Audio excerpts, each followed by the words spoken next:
Bismillahirrahmanirrahim. Assalamualaikum warahmatullahi wabarakatuh. Innal hamdalillahi nahmaduhu wa nasta'inuhu wa nastaghfiruhu wa nastahdihi wa natubu ilayh. Wa na'udzu billahi min shururi anfusina wa sayyiati a'malina. Asyhadu an la ilaha illallah wahdahu la syarika lah wa asyhadu anna Muhammadan 'abduhu wa rasuluh. Allahumma fashalli wa sallim wa barik ala nabiyyina wa habibina Muhammad wa ala alihi wa ashabihi wa azwajihi wa dzurriyyatihi wa man tabi'ahum bi ihsanin ila yaumiddin, amma ba'd. Jamaah yang dirahmati Allah, Bapak Ibu yang berbahagia, kita yang syukur kepada Allah. Di tengah hujan, Allah izinkan kita semua untuk bisa hadir dan bergabung di majelis ilmu. Semoga menjadi amal saleh yang diterima Allah Subhanahu wa taala. Majelis ilmu ini lagi-lagi fadilahnya besar sekali. Rasul menyebut sebagai Riyadul Jannah atau kebun surga, karena memang ada hadis man salaka tariqan yaltamisu fihi ilman sahalallahu lahu tariqan ila jannah. Yang menuju jalan menuntut ilmu, Allah mudahkan baginya jalan menuju surga. Dan itu ilmiah sekali kalau dirunut pakai logika. Dari ilmu menjadi kehendak, setelah kehendak menjadi niat, niat menjadi amal. Ada 7 tahapan kan, dari informasi sampai menjadi amal, tapi semuanya melalui informasi ya. Dari informasi kuat jadi ilmu, kalau ilmu bagus jadi ma'rifah namanya. Ilmu yang dijiwai itu namanya ma'rifah. Kalau informasi yang sudah terteorikan namanya ilmu. Ilmu yang dijiwai namanya ma'rifah. Ma'rifah kalau kemudian ditekuni menjadi irodah, kehendak, akhirnya mendorong, melahirkan kehendak, keinginan. Dari irodah kalau terus ditekuni maka menjadi keinginan kuat, namanya azm. Keinginan kuat untuk bisa menjalankan apa yang ia terima tadi. Nah, azm kalau terus ditekuni maka jadi niat. Niat adalah keputusan. Terjemah niat itu keputusan. Ya, ini sudah nggak mundur dia. Kalau keinginan kuat belum jadi keputusan, karena bisa jadi nggak putus karena ada halangan. Makanya niat itu secara fikih jatuhnya pas perbuatan pertama. Niat sholat itu pas takbir, bukan pas masuk masjid. Kalau masuk masjid baru namanya azm. Dan niat sholat itu pas takbir itu niat sholat, karena sudah putus berarti dia menjalankan. Niat puasa, khusus niat puasa bukan pas subuh, tapi harus sebelum subuh khusus ya. Niat haji ya pas ikhram itu, pas pakai ikhram sudah Allah baik Allahumma, lah itu sudah di mikot itu, sudah permulaan pelaksanaan. Nah, kalau niat itu sudah dijatuhkan, maka langsung jadi amal kan, karena dia sudah di permulaan amal. Langsung ke Allahu Akbar, langsung mulai baca Fatihah, baca. Niat sama amal itu sudah satu paket. Makanya niat itu sudah diperpahala karena sudah di awal perbuatan. Nah, dari niat jadi amal. Kalau amal ditekuni, maka jadi akhlak. Jadi mulai dari informasi sampai ke amal itu memang rutenya pakai ilmu tadi. Makanya yang yang rajin ke majelis ilmu, insya Allah akan berpeluang untuk tumbuh jadi amalnya. Itulah logika yang menuntut ilmu dimudahkan jalannya menuju surga, karena dapat informasi. Kalau dia terus ditekuni kan, oh ya begitu jadi ilmu. Makanya Allah tegaskan fa'alam annahu la ilaha illallah. Perlu ketahui karena dari ilmu lahir amal. Imam Bukhari rahmatullahi alaihi di Sahih Bukhari mengatakan al ilmu qoblal amal. Ilmu sebelum amal. Ya, ini kalau ingin amal berarti ilmu dulu. Insya Allah jadi amal. Makanya kalau ibu-ibu bapak rajin aja ke majelis ilmu, insya Allah akan baik amalnya. Minimal pas ngaji jadi orang baik. Minimal aja. Yang insya Allah kita akan bahas bab besar namanya sabar, atau di bahasa yang benar ya sobar gitu. Cuman udah jadi bahasa Indonesia namanya sabar pakai A, pakai so.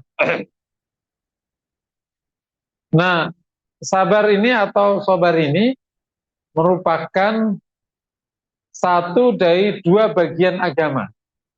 Imam Ahmad ibn Hanbal rahimahullah taala mengatakan ad-dinu nisfan, nisfun syukrun wa nisfun sabrun. Agama itu dua bagian. Bagian separuhnya namanya syukur, bagian separuhnya namanya sabar. Maka yang dikasih karunia syukur dan sabar telah sempurna agamanya. Karena agama itu ya sebagiannya syukur, sebagiannya sabar. Kenapa? Karena hidup itu cuma dua. Kalau nggak dikasih karunia, dikasih ujian. Dikasih karunia, sikapnya syukur. Dikasih ujian, sikapnya sabar. Sempurna agama. Nah, sabar juga merupakan sifatnya para nabi. Semua nabi pasti punya sifat ini. Artinya sifat ini adalah sifat yang melekat pada hamba-hamba yang paling soleh. Dan yang paling sabar namanya ulil azm. Orang yang punya keinginan yang sangat kuat. Jadi nggak dipatahkan oleh siapapun. Jadi orang yang punya kegigihan yang sangat kuat. Makanya di dalam makna sabar terkandung kegigihan. Ulil azm, orang yang punya azm. Kok bisa ya azm sama sabar itu kok terhubung? Iya, karena orang yang punya sabar pasti punya azm yang kuat. Kalau dikit-dikit patah, dikit-dikit ngambek, dikit-dikit berhenti, namanya tidak kuat, namanya tidak sabar. Ah, hujan lah, nggak usah ngaji, namanya nggak sabar tuh. Kalau sabar itu ya kuat, ada hujan kuat, ada dingin kuat, ada bocor kuat, nggak apa-apa. Nggak diantar kuat, nggak apa-apa. Itu namanya sabar. Jadi sabar itu sifatnya para ambia. Artinya ya kalau ingin mencontoh para ambia, ya salah satu sifatnya yang dimiliki ya harus sabar. Tidak mungkin orang bisa mengikuti para nabi, apa yang mengikuti Rasulullah kalau nggak punya sifat ini. Karena untuk bisa mengikuti perlu kegigihan sifat, perlu ketekunan. Itu salah satu mana-mana sabar. Ngikuti sunnah, ngikutin apa, dan lain sebagainya. Sabar memiliki fadilah yang sangat besar. Sampai Allah nyebut balasan bagi orang sabar itu nggak dihitung atau tak terkira. Innama yuwaffas sabiruna ajrahum bighairi hisab. Allah penuhi pahala balasan orang-orang yang sabar tanpa dihitung. Berarti orang sabar kalau dikasih ya langsung aja, nggak usah dihitung. Saking besarnya posisi sabar dalam agama. Semua pengamalan agama harus punya kontribusi sabar. Kalau nggak ada sabar, orang tidak akan lengkap agamanya. Kenapa? Karena agama itu ada tiga. Agama itu perintah agama apa namanya? Agama itu kan di dalam pelaksanaan agama ada tiga. Ada tiga pintu. Pertama pintu perintah, yang kedua pintu larangan, ketiga pintu ujian supaya masuk perintah atau larangan. Nah, dengan tiga pintu ini kalau orang punya sabar, dia akan bisa melaksanakan perintah, bisa menjauhi larangan, dan bisa tahan ujian supaya tetap bisa taat di perintah dan bisa menjauhi larangan. Karena nggak punya, dia sabar, maka dia tetap sholat. Bukan, malas ah, menyedit. Karena diuji lagi ada tekanan apa di kerjaan, maka dia tetap sholat, dia tetap sedekah. Kenapa? Karena dia kuat. Tapi kalau nggak kuat, udahlah males. Jadi ujian itu ujungnya juga ketaat sama larangan. Dan agama isinya perintah atau larangan. Jadi dengan sabar maka orang bisa lengkap agamanya. Kalau tidak, ya nggak akan bisa melaksanakan.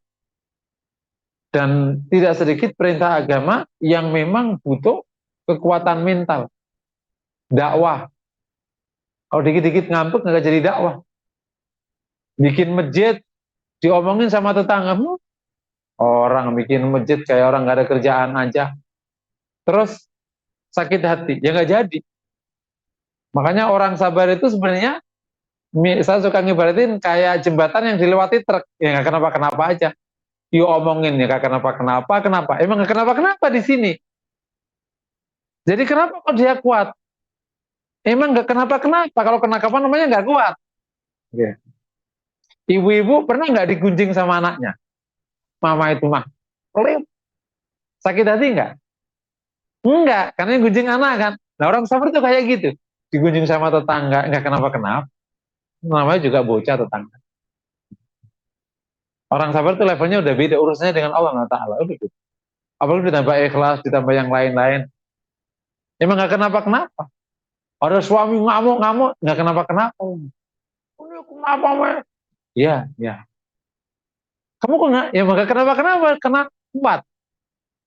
Satu kan buat ilustrasi ya, jembatan roboh, bapak-bapak kan orang sipil nih. Jembatan roboh bukan karena beratnya beban. Setuju nggak? Nggak. Kenapa roboh? Karena bebannya berat? Enggak.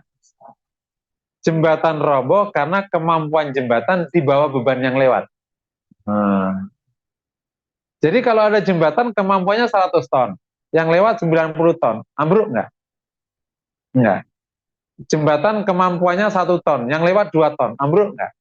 Ambruk. Jadi bukan 90 ton atau 2 tonnya, tapi kemampuan jembatannya itu. Sama beban, defisit mana? Kalau kemampuannya di bawahnya beban, ya ambruk. Mentalmu 1, bebannya 2, ambruk. Misalnya mental gini. Baru digunjing sama tetangga, langsung, udahlah nggak usah pusing. Ya berarti mentalmu 1 emang. Mau 1 orang aja membuatmu goyah. Nah, ini saat dunia gunjing Nabi, nggak kenapa-kenapa nabinya. Nabi berdakwah, saat dunia nolak Nabi, nggak kenapa-kenapa. Emang mentalnya 1000. Mental Nabi itu di atas dunia. Saat dunia ini ngerebutin Nabi, Nabi nggak kenapa-kenapa. Karena dia utusan yang punya dunia. Ya nggak level lah, dia utusan yang punya dunia. Makanya nggak perlu sakit hati, nggak perlu doa buruk, nggak perlu. Nanti Tuhannya mengurus dia. Dan cara ngurusnya kan banyak sekali. Kalau Nabi Isa diangkat, pusing kan yang nyari. Kalau Rasulullah, mereka yang dilibasin. Kalau Nabi siapa yang lain, tergantung. Yang punya dunia yang mutus. Wah udah kejepit, ini nggak ada. Tiba-tiba hilang aja. Nah, gitu. Terserah Allah. Ya, jadi secara umum sabar itu penting sekali. Dan kalau kita runut tingkat organisasi sabar ya luar biasa. Intinya kita baik dan wajib punya sifat sabar karena itu perintah Allah Subhanahu wa taala di surat Ali Imran terakhir 200, ya ayyuhalladzina amanus biru wasabiru warabitu wattaqullah. Orang yang beriman sabarlah dan tambahkan kesabaran. Ada sabar dan ada musabarah. Sabar itu pas. Nanti kalau soalnya di atas ya harus tambah sabarnya. Makanya ada sabar, ada musabarah. Musabarah itu tambah sabarnya. Dulu punya anak 1. Dulu punya istri, Mas, duit ya, kuat. Tambah istri, tambah anak, Mas, duit. Anaknya, Pak, sangu, kuat. Ya. Tapi kalau ditambah lagi, tambah 3 anak, tambah 2 pembantu. Pak, belanja, Mas, duit.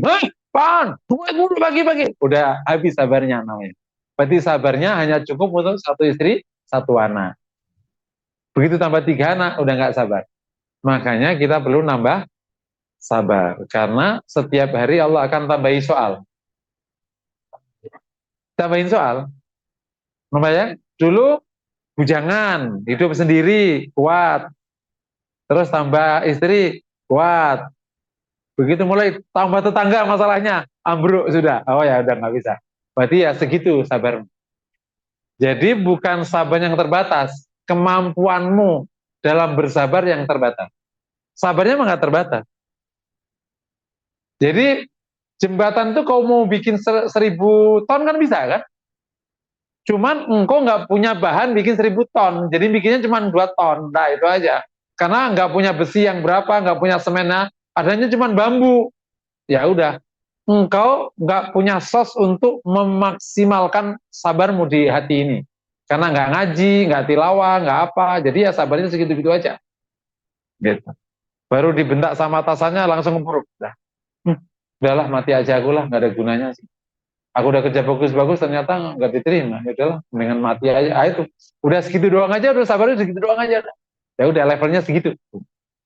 Yuk bayangin Nabi Shallallahu Alaihi Wasallam, orang yang paling dipuji, orang yang paling diterima. Begitu jadi Nabi semuanya lah. Nabi kenapa? Kenapa?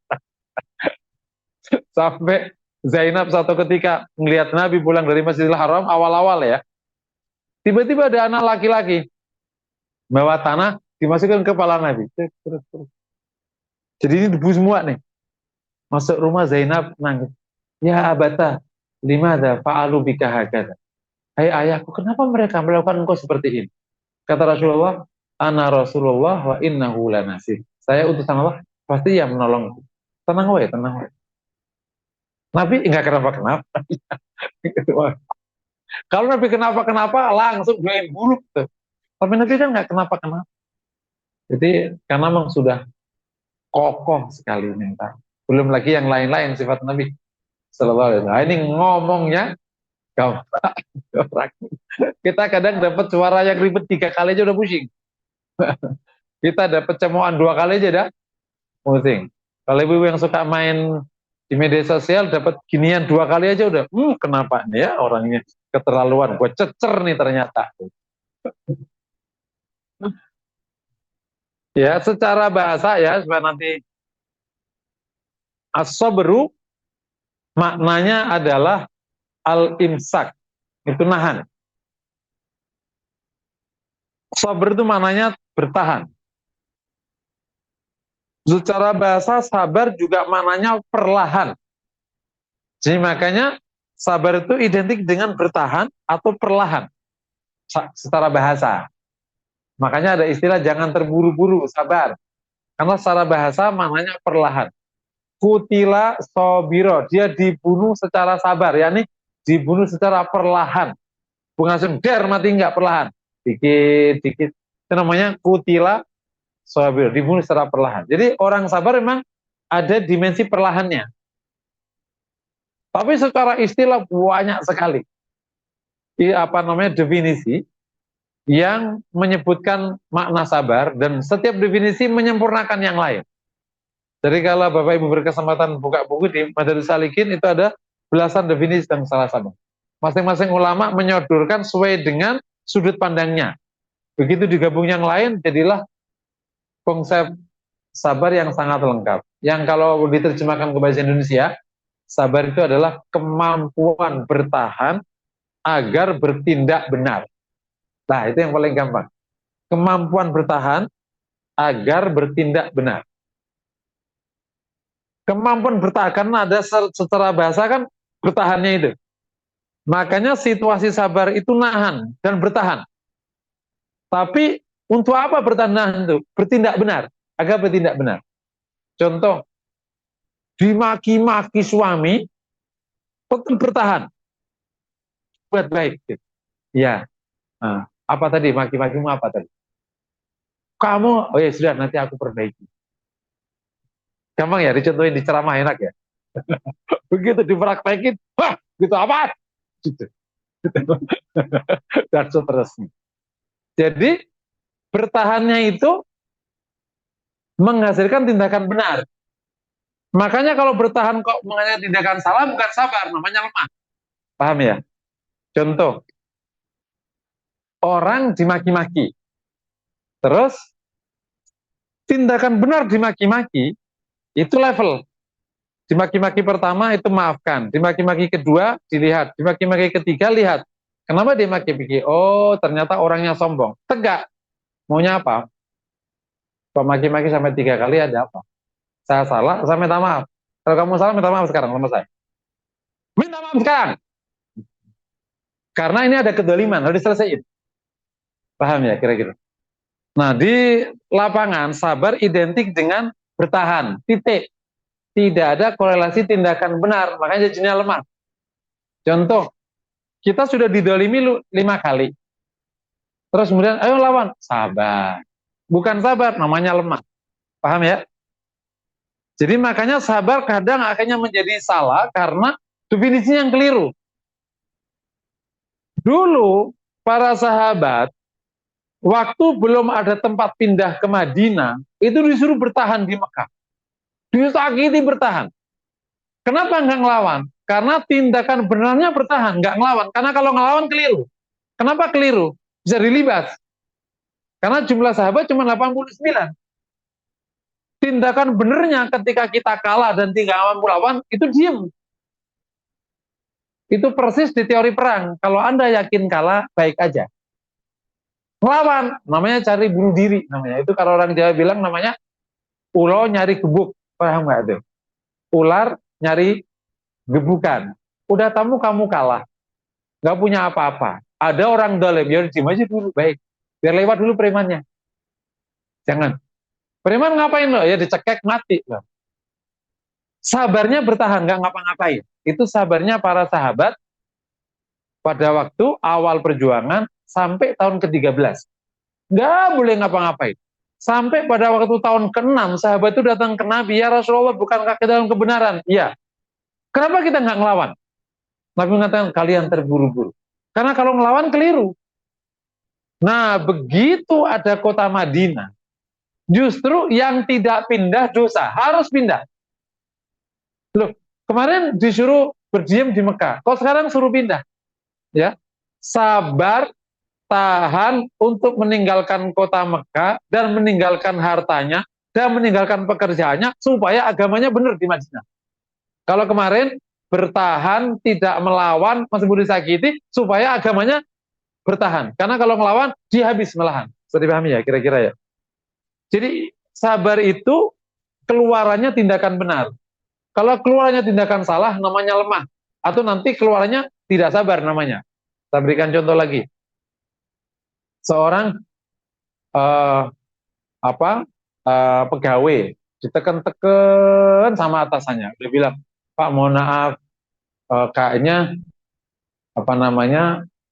sudah standar semua deh. Terus makam gak becus, panjang lebar kan, sampai akhirnya, Pak, mohon maaf nih, ini kan sudah benar. Terus Bapak kayaknya ada apa nih? Ada apa ini? Ini ada apa?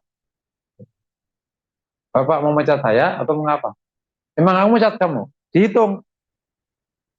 Memang tindakan baiknya aku ngelaporin dia. Tak laporin ke atasannya, kode etik bahwa atasannya melampaui batasnya. Itu tindakan sabarnya namanya.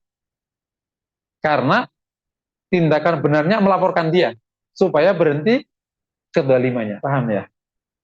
Karena kalau nggak dilaporkan, nggak berhenti kedolimannya. Aku tahan konflik sama atasanku supaya benar hidup ini. Karena kalau nggak benar, kasihan dia, kasihan saya. Sedih kira-kira. Jadi kami ulangi lagi, bertahannya itu dalam rangka muncul tindakan benarnya. Nah, makanya sabar itu kalau kita lihat pembagiannya, nanti lebih jelas, ada berbagai macam, sabar itu ada berbagai macam pengistilahan yang semuanya merupakan identitas sabar. Pertama ya, sabar maknanya tegar. Dalam bahasa Arab namanya sabat. Tegar dan teguh. Ya ayyuhalladzina amanu idza laqitum fi'atan fasbutu. Hai orang-orang yang beriman, jika kau ketemu pasukan maka tegarlah, nggak boleh mundur. Jadi sabar itu tegar dan teguh, nggak mundur. Ada tantangan nggak mundur. Ada cita-cita udah diapain nggak mundur. Ada target nggak mundur. Itu namanya tegar. Di konteks ayat tadi ada musuh nggak mundur. Mundur namanya tidak sabar. Tapi ya, jadi sabar juga bisa bermakna sabat. Sabar itu teguh dan tegar. Sabar juga bisa bermakna identik dengan kata eh, tuntas, tidak berhenti di tengah. La tubtilu a'malakum, jangan kau batalkan amalmu.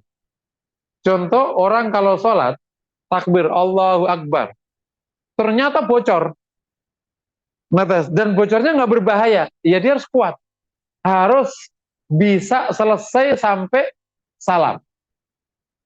Paham ya? Tapi kalau dia gempa, justru harus lari. Nuntaskannya sambil lari. Bukan malah berhenti supaya aku mati. Itu bukan sabar, namanya bodoh. Paham ya kira-kira? Kan ada pernah gempa masih bertahan. Itu bukan sabar, itu namanya bodoh. Yang benar lari. Lari pada waktu gempa nggak batalin sholat. Tapi wajib tuntas sholatnya, nggak boleh dibatalin. Kita nikah, dinamikanya kita sabar. Sampai tuntas. Nggak pecah di jalan. Kok boleh pecah? Ya kalau Allah nyuruh pecah ya udah pecah boleh. Karena ada yang kemaksiatan di rumah tangga, ada kekufuran misalnya, boleh pecah. Udah, berarti alih agama boleh diberhentikan. Imam Malik mengatakan orang yang membatalkan perbuatan tanpa sebab, hukumnya dosa. Sholat, terus udahlah batal aja deh, kita ngopi dulu, batal. Kalau Imam Malik mengatakan itu dosa. Karena nggak ada sebab membatalkan sholat. Mirip orang rumah tangga, ngomong gini, Mas, hanya kita sudah 5 tahun ya, nah, bisa aja gantian supaya kamu dapat yang lain. Emang kenapa? Nggak ada apa-apa, biar relax aja. Haram hukumnya. Karena aslinya nikah itu harus tuntas sampai akhir. Nah, kerja tuntas itu adalah bagian dari dimensi makna sabar. Yuk bayangin aja, seluas itu.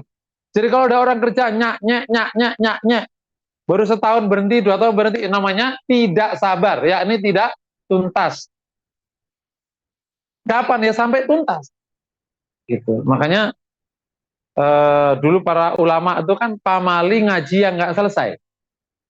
Ngaji kita biar sampai tuntas, mau berapapun, 5 tahun, 10 tahun, ya harus selesai sampai bab terakhir. Apa itu namanya?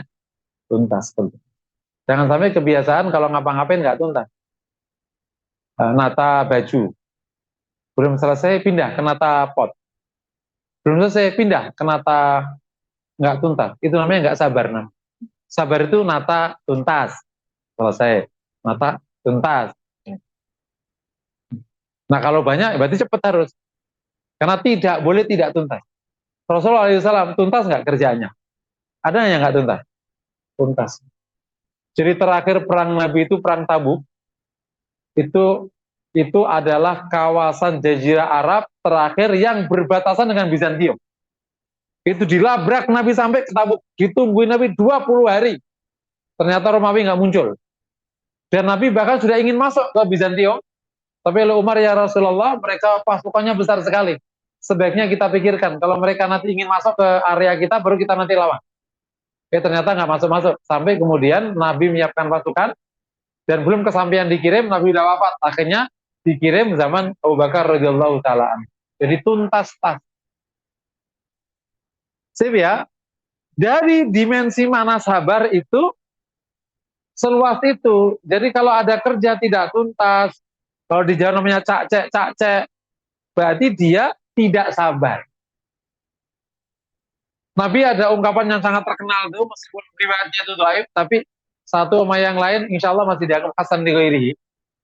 Lau wada'u syamsa fi yamini wal qamara fi yasari ma taraktu hadzal amr hatta yudhirallahu amra au amutu dina.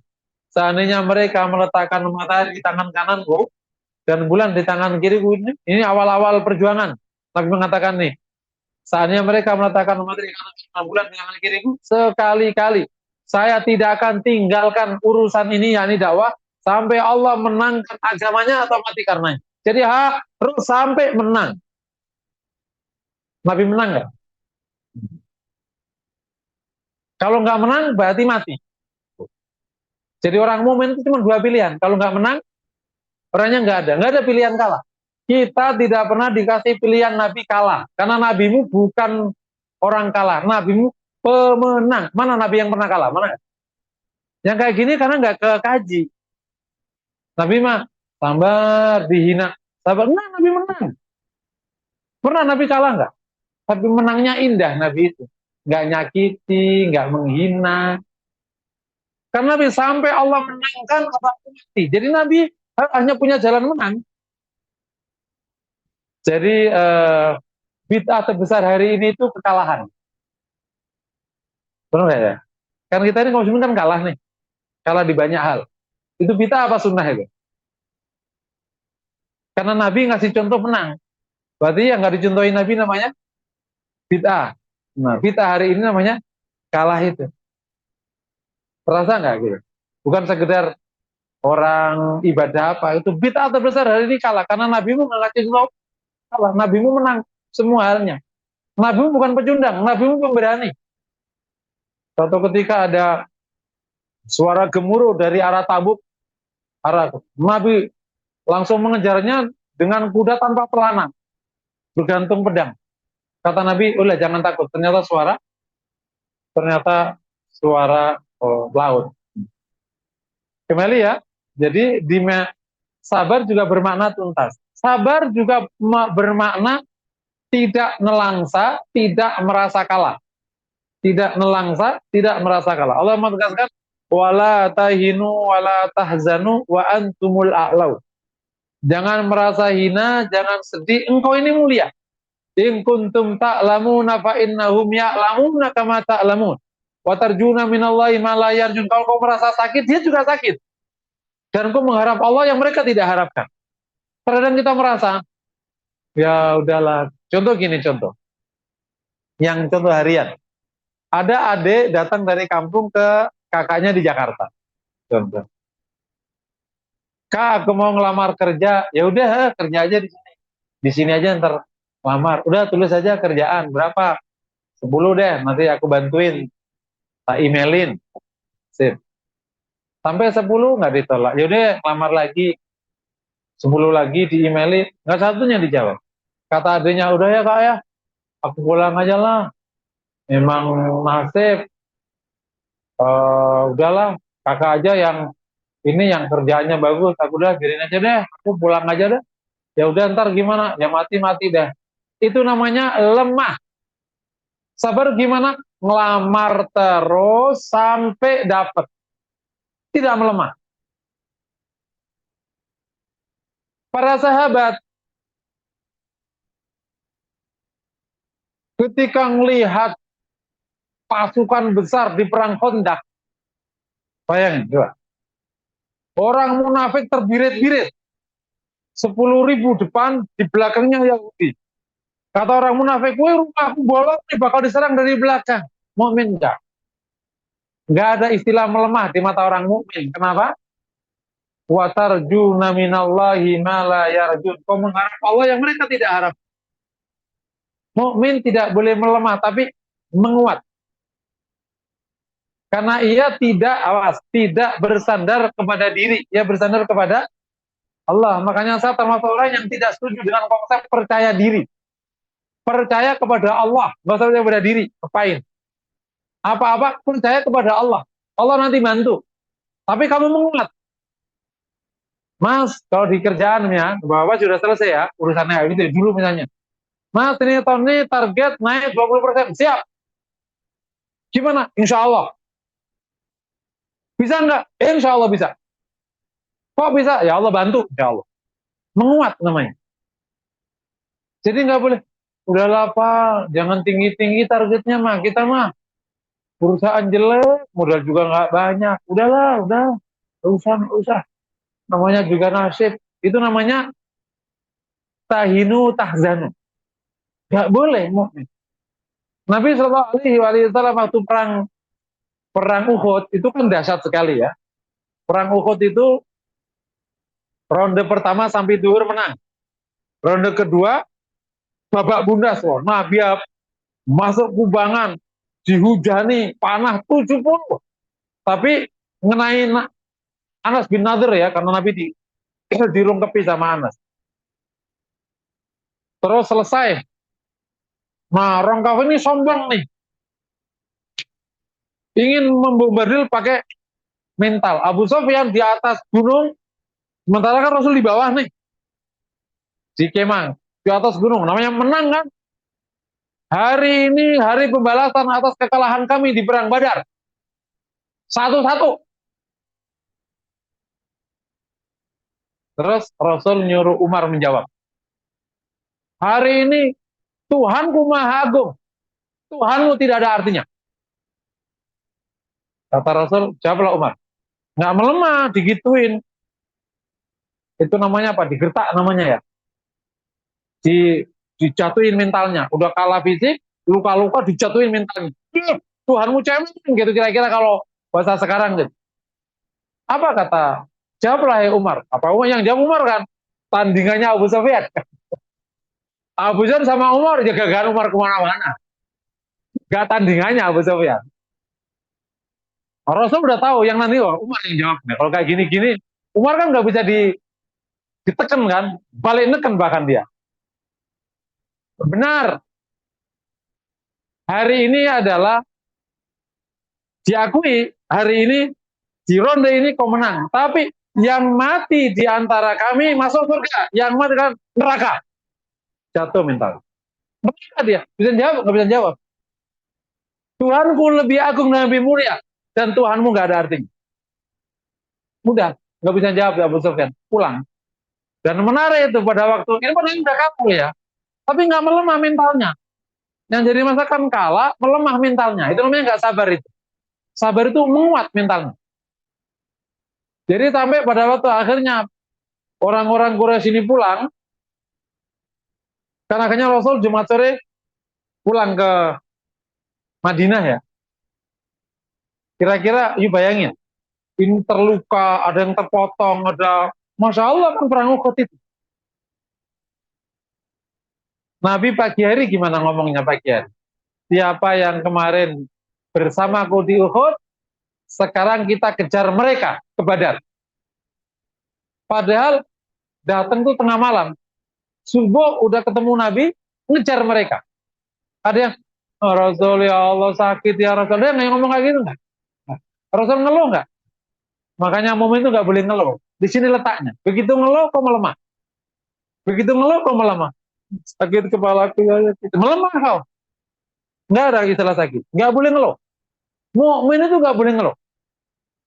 Terus bolehnya apa? Berdoa kepada Allah. Dipahami ya. Sabar kalau kayak gini keren nggak kira? Tapi kalau sabar, ya sabar ya. Udah sabar aja, sabar aja. Ditindas nggak jadinya? Itu namanya kesalahan memahami konsep agama karena pendekatan budaya. Budaya yang ada dipakai memaknai konsep agama. Jadi akhirnya menjadi keliru maknanya. Dan banyak sekali konsep agama yang pemaknanya keliru karena budaya pemaknaannya. Jadi, sabar hanya bagian kecil dari sabar dipakai memaknai seluruh dimensi makna. Ada makna itu memang. Oke ya. Sabar juga bisa bermakna, tadi ada sabat, ada terus sabar juga bermakna tidak terburu-buru.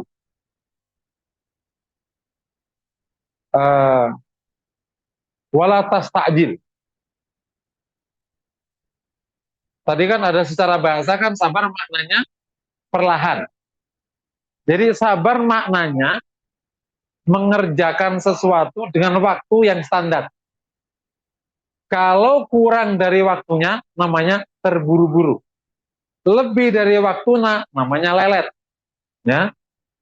Atau nanti bisa kerja namanya malas. Jadi sabar itu mengerjakan pas waktunya.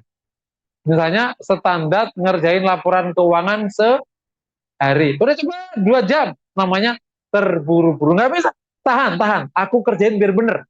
Ambil. Tapi standarnya berapa? Sehari. Udah, seminggu aja, seminggu. Namanya lelet. Biar nanti banyak. Biar dinas, seminggu, seminggu, bilang aja seminggu. Namanya lelet. Jadi sabar itu pas sesuai dengan waktunya. Jadi ya, tidak terburu. Nah, dari beberapa dimensi makna sabar itu, jadi yang kita tangkap dari arti sabar, itu sebagaimana tadi definisi yang global.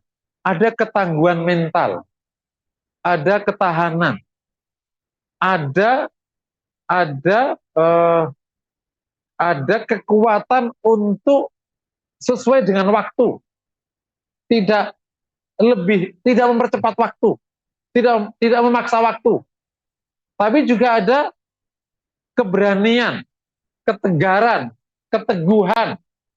Itulah makna sabar.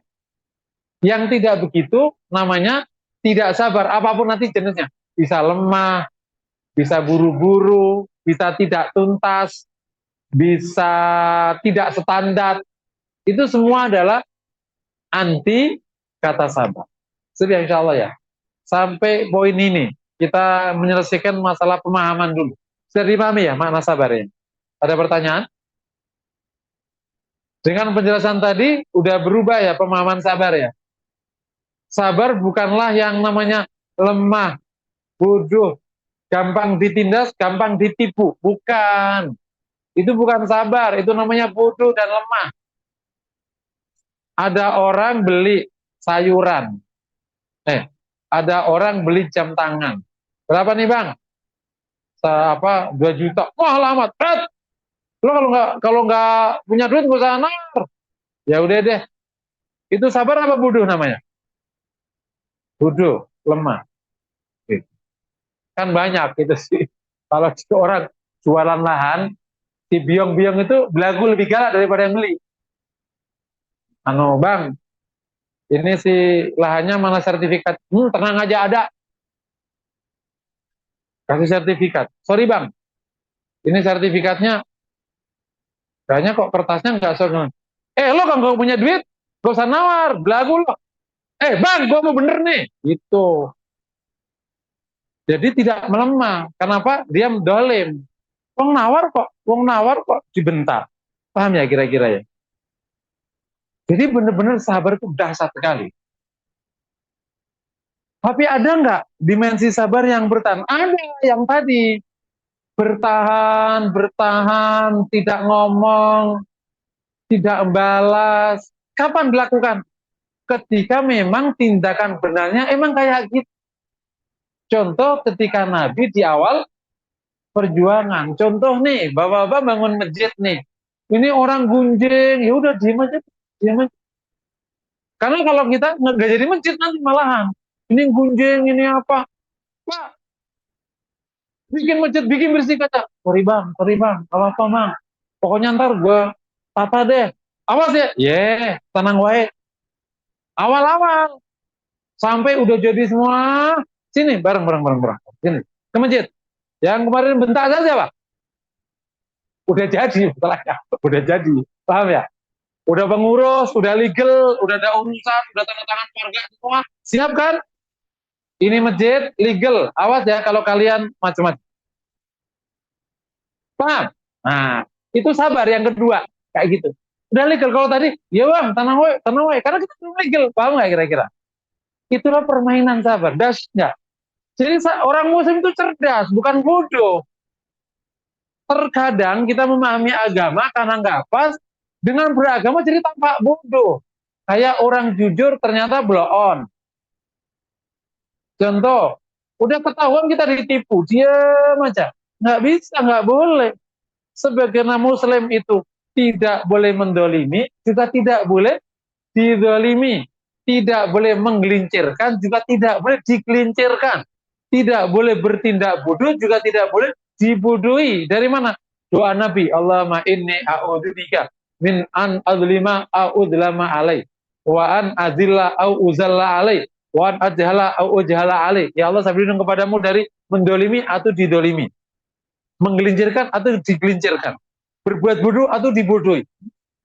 Nggak boleh. Membodohi orang juga nggak boleh, dibodohi juga. Makanya nabimu menang. karena pemahaman sabarnya bukan lemah gitu. Coba kalau sabar itu maknanya seperti kita pahami di perang Uhud, udah ya sahabat-sahabatku, namanya juga udah nasib, baru juga menang sekali, udah kalah lagi, luka-lukanya banyak, ya udah ya sabar ya. Tapi Nabi gimana? Kita kejar mereka, itu sabar namanya, sanggup menahan beban sakit nih, luka-luka, agar agama tegak dan benar. Begitu dikejar tuh, Sabtu pagi ngejarnya, agak begini nih, karena kan Nabi itu perangnya Jumat sore, maghrib pulang ke Madinah, tengah malam nyampe, Sabtu pagi udah ngejar. Dan Nabi nyuruh pas tengah malam suruh nyalain obor. Pas malam harinya kan tuh belajaran hampir berapa hari ke Badar kan. Ada Badui lewat. Udah, itu pasukannya Muhammad. Dia kenceng lari ke Mekah. Orang Quraisy, aku lihat Muhammad pasukannya banyak sekali. Dan tampak sekali Muhammad marah kepada kalian. Jangan kalian lawan ya, pasti kalian kalah. Nah, ternyata emang pada waktu pasukan Abu Sufyan tadi pulang, kan mereka ternyata udah sampai ke sana kan. Ditanya, waktu dia merasa kita telah menang, ditanya sama para wanita Quraisy, apakah kan sudah bunuh Muhammad? Belum. Sudah bunuh Abu Bakar? Belum. Udah bunuh Umar? Belum. Sebentar lagi mereka akan mengejarmu. Benar, gak lama dia ketemu, Badui datang. Muhammad mengejar kalian. Itu namanya sabar. Paham ya? Bertahan, menahan rasa sakit, menahan semua halnya demi tegaknya agama. Bukan, udah ya, sabar, udahlah, namanya juga perjuangan, ya sudahlah, kita terima. Itu bukan sabar, namanya gaaf, namanya lemah. Sip, bisa dipahami? Beda sekali bedanya ya. Tapi ada nggak sabar yang mau tahan lama? Iya, Nabi kan 13 tahun nggak ngapain. Dicaci maki, diam. Ini. Karena emang tindakan benarnya harus diam. Nah, itu yang seperti yang disampaikan oleh Sun Tzu. Kalau kalian, pasukan kalian yakin kalah, baiklah sama lawan kalian. Agar kalian tidak ditindas. Tapi kalau kalian punya pasukan yang yakin menang, maka ajaklah mereka menyerah. Supaya tidak terlalu merepotkan kalian. Oh, kalah-kalah juga mereka. Tapi kalau kalian pasukannya seimbang, peranglah kalian. Jadi kalau kita yakin kalah nih, ya udah baik aja, ya udah sabarnya diam. Zaman siapa dulu Pak Harto tahun 70 ya Cima, melawan kau di penjara ya baik. Kak cacing aja nggak Pak, diam. Itu sabarnya itu. Sabarnya ya kak cacing. Dan dulu aja. Supaya nggak diinjek-injek. Karena makin lawan semakin diinjek. Ya udah diam aja supaya kayak nggak ada apa-apa. Biar dia kedolimannya biar berlimpah-limpah nggak apa-apa. Yang penting kita masih aman. Begitu kita menguat, baru. Lo kamu, itu punya agama gitu. Supaya tegak agama. Jangan sampai bodoh. Jadi ya. Nah, itu definisi. Dari sudut pembagian banyak sekali ya. Yang pertama, dari objek yang disabari. Itu terkenal. Ada 3 jenis kesabaran. Dari objek yang disabari, ada 3 jenis kesabaran. Yang pertama, sabar terhadap taat. Maknanya kuat melaksanakan ketaatan. Sabar terhadap taat. Atau sabar untuk taat. Maknanya apa? Kuat, tahan untuk taat. Sholat, anaknya nangis. Padahal tadi waktu belum sholat nggak nangis. Begitu sholat nangis. Ini mah godaan. Kuat aja. Anaknya kesini ya diawe. Ini. Tapi nggak batal dia. Kuat aja. Nah. Waktu sholat, istrinya, Mas, duit. Allahu Akbar. Wah, sholat. Ini mah sengaja nih diminta duit sholat. Ketahuan nih pasti. Suruh ngutang lagi nih sama warung sebelah. Dasar laki-laki tanggung jawab. Tetap sholat. Tahan dia. Karena apa? Supaya tetap bisa taat. Kalau apa? Ya batal kan sholatnya. Nah, paham? Jadi memang sabar itu ada identik-identik itu. Oh tahan nih, tahan. Tapi ada saatnya sabar tidak begitu. Makanya sabar itu ketahanannya, ekspresinya beda-beda. Kita haji, tawaf nih, kaki udah linu, baru putaran 4. Kalau berhenti, bakal resiko nih ditinggal kelompok. Atau bahkan bisa malah nanti nggak tuntas nih. Semakin aku istirahat, malah jangan-jangan malah batal nih tawafku. Pulang dari awal nanti malahan. Udahlah, sakit-sakit nggak apa-apa, aku jalankan. Itu namanya sabar untuk taat. Sabar untuk taat. Ternyata aku nih harus haji. Sementara gajiku kecil. Berarti aku buka usaha. Aku ngelembur. Aku nyari sampingan supaya aku bisa haji. Aku kuat untuk kerja lembur. Untuk apa? Supaya bisa taat. Aku cicil, aku nggak boros. Itu namanya sabar. Paham ya? Meskipun istriku marah belanjanya karena aku mau haji. Bu, mohon maaf ya. Mulai tahun ini belanjanya dikurangi. Karena kita ingin haji 2 tahun lagi. Kalau nggak gitu, kita nggak bakal haji. Belanja mulu lah ke Pondok Indah. Jadi akhirnya tahan. Nggak apa-apa. Itu namanya sabar untuk ada dimensi ketahanan ya. Kalau enggak ya nggak taat. Kayak ini ngaji, sabar nih, jangan sampai ngantuk gitu. Namanya sabar untuk taat. Amin. Nah, itu nggak sabar namanya kalau ngantuk. Paham ya? Sip. Yang kedua, sabar dari maksiat. Yakni sabar untuk meninggalkan maksiat. Dikuda nih, Bang, itu tanda tangan apa ya? Ada nih 100 juta. 100 juta mah nggak mengeng. Naikin dikit apa? 1 miliar. Nah, baru tuh. Berarti dia tidak tahan digoda. Akhirnya maksiat. Ini tahan.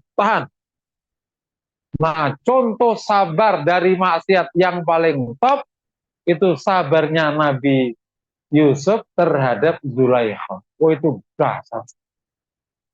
Ada 7 level uh, strateginya kondisi Zulaikha yang memungkinkan Yusuf itu jebol. Tapi Yusuf nggak jebol. Saking kuatnya pertahanannya Yusuf. Pertama, Yusuf itu digoda oleh wanita cantik. Ini sudah jebol kalau orang biasa. Digoda, ya nenek, nggak salah. Tapi kalau, gitu, langsung tuh. Ya, kalau dosa mah, ya minta maaf tuh pada Allah, langsung otak iblis jalan keluar tuh. Mulut di otaknya tuh langsung. Tahan nih. Yang kedua, orang cantik ini bukan sekedar cantik biasa, tapi dia seorang ratu. Ratu, bayangin bu, ratu. Orang yang posisinya sangat tinggi, jauh di atas Yusuf. Juga mungkin cewek cantik biasa, lo murahan, gua jadi nggak berkelas. Nah, sorry, yang sangat berkelas. Wah, beda lagi nih kalau berkelas. Yusuf, tahan. Udah kayak gitu nomor 3. Ada aja ibu-ibu Taiman yang menganalisis tentang tingkat godaan Zulaikha terhadap Yusuf dan kenapa diangkat di Al-Quran, saking dahsyatnya godaannya. Yang ketiga, wanita ini memulai. Ya kan kadang cowok-cowok juga gini, ya aku sih nggak kenapa, dia yang mulai, ya gimana lagi ya? Ya namanya kan, ya kita kan nggak enak dimulai, kan harus baik sama orang. Kan dia sombong sayanya. Ada aja otaknya itu yang bisa menjustifikasi. Zulaikha itu memulai, bayangin aja. Terkadang ada orang emang kuat nih, kalau nggak dimulai, kalau dimulai ambruk. Mana lagi yang mulai ya? Aku sih nggak pingin, tapi ya dia yang ngajak, ya aku sih ya aja. Yang dosa sama dia, aku cuma nyain doang. Dipikir kalau dimulai itu nggak dosa, yang mulai doang yang dosa. Itu makanya iblis aja. Ya, nomor 4, udah cantik, ratu, mulai memaksa lagi. Maksa dia. Oh. Langsung otak iblisnya keluar. Kan namanya dipaksa. Kan katanya dipaksa gak dosa, terpaksa. Pembenaran. Zulaikha itu maksa, dobrak pintu, ngejar, Masya Allah. Maksa, gimana coba? Ya udah, terpaksa lah. Dan Allah kan juga maha tahu, karena kalau terpaksa nggak dosa katanya. Oke, nomor berapa itu tadi? Sekarang nomor 5. Hah? Ya, pokoknya itu berapa ya? Nomor 5. Ya, nomor 5. Betul. Nomor 5 ya. Nomor 5 bukan sekedar maksa. Zulaikha itu menggunakan ancaman. Maksa doang itu. Pak, kalau nggak nuruti, ku ancam. Masukin ke sel. Lah, yang pingin siapa? Yang ngancam siapa? Yang salah siapa? Tapi kan ratu. Zaman dulu raja itu kan hakim kan. Jadi kalau sekarang kan presiden beda, hakim beda, legislator beda. Zaman dulu kan raja ya eksekutor, ya dia ya yudikatif, ya dia ya legislatornya. Bikin peraturan, peraturannya di mulutnya. Sekarang kau masuk penjara, penjara. Berapa tahun? Gak ada tahunnya, serah-serah saya. Gitu. Enak ya jadi raja ya. Ada orang pengen jadi raja. Makanya si Yusuf itu gak keluar itu karena rajanya lupa. Kan gak ada putusan kan. Pokoknya penjara aja. Berapa tahun? Setelah raja. Lupa. Ada Yusuf ternyata. Kan sampai inget. Oh ada Yusuf di penjara ternyata. Lupa kemarin nyebutin ke raja. Saya sudah sebutin ke rajamu ya. Bahwa saya di penjara. Gitu. Nomor 6. Yusuf itu di negeri seberang. Bukan negaranya.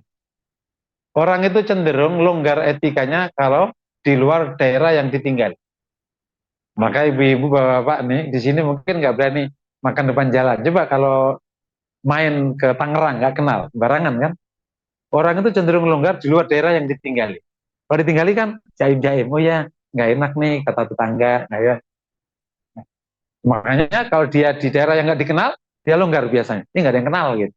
Yusuf itu nggak dikenal karena Yusuf itu orang Palestina. Sekarang kejadiannya di Mesir, apalagi zaman itu siapa yang kenal Yusuf? Ya. Oke ya. Yang ke Yusuf itu berdua di kamar gak ada orang.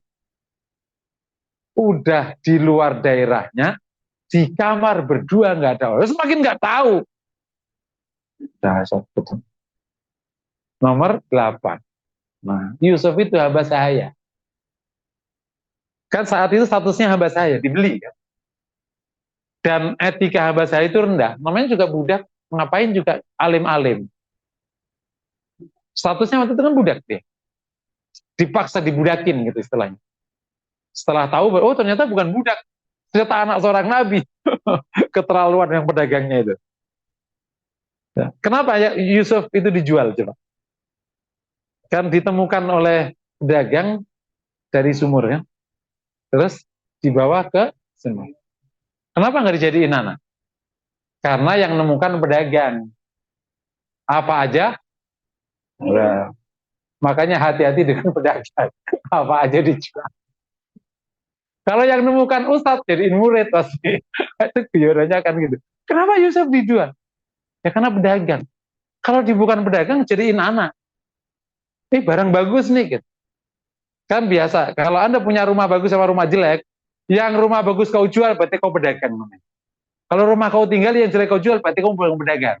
Adalah yang bagus kita tinggali, yang jelek kita jual aja. Pasti kau profesional berarti.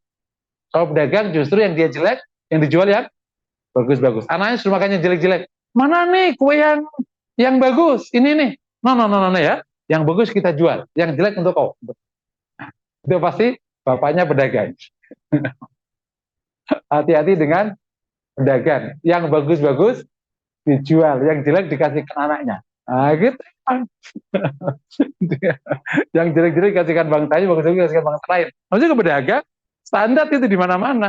Kalau kamu jadi pedagang juga pasti gitu. Sip ya. Jadi ada 6 level godaan yang satu level aja orang udah jebol. Digoda wanita keren. Udahlah, tinggal minta maaf sama Allah Ta'ala, banyak juga manusia gitu. Apalagi bermartabat, waduh gimana sayang nih, udah keren gitu. Dipaksa lagi, sampai Yusuf lari. dan memilih di penjara daripada ada di area situ. Itu lebih dahsyat lagi. Dia memilih kehilangan nama baiknya supaya tetap taat pada Allah. Nanti kalau dia nggak di penjara bahaya lagi. Ini kan sekarang selamat. Ntar kalau tiba-tiba terus Yusuf bawa pasukan, Zulaikha bawa pasukan, terus dia apa-apain gimana? Misalnya kayak gitu. Namanya juga ratu kan. Wah, ngeri-ngeri. Akhirnya dia ngomong ke rajanya, aku mendingan di penjara aja. Udah aman. Zulaikha udah nggak bisa ke sembarangan ke penjara kan. Ada penjaganya. Dia mau ngapa-ngapain di penjara. Repot. Jadi Yusuf saking inginnya selamat lebih memilih penjara agar selamat dari peluang maksiat. Segitunya orang mau, itu tingkat kesabaran Yusuf dari maksiat. Nah, terkadang orang itu bisa taat, tapi digoda maksiat dikit aja udah nggak tahan. Kalau di keuangan, kalau 100 juta mah aman. Kalau udah 500 juta mulai goyang dikit. 1 miliar goyang. Nah, berarti memang sabarmu 1 miliar. Kalau ini dikit, ini dikit, ini dikit, ditekan dikit, jadi orang itu sabarnya jebol dengan banyak hal. Bisa karena godaan, bisa karena tekanan, bisa karena cacian, bisa karena diacuri nama baiknya. Akhirnya udahlah ikut maksiat. Enggak. Apa aja. Makanya godaan untuk tidak taat atau maksiat itu dari berbagai macam segi. Kalau melihat Nabi, itu dari berbagai. Yang pertama, itu tekanannya fisik.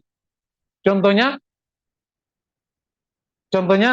pukulan sampai ke pembunuhan. Nabi merasakan itu. Kedua, yang bersifat rasa, cemoohan.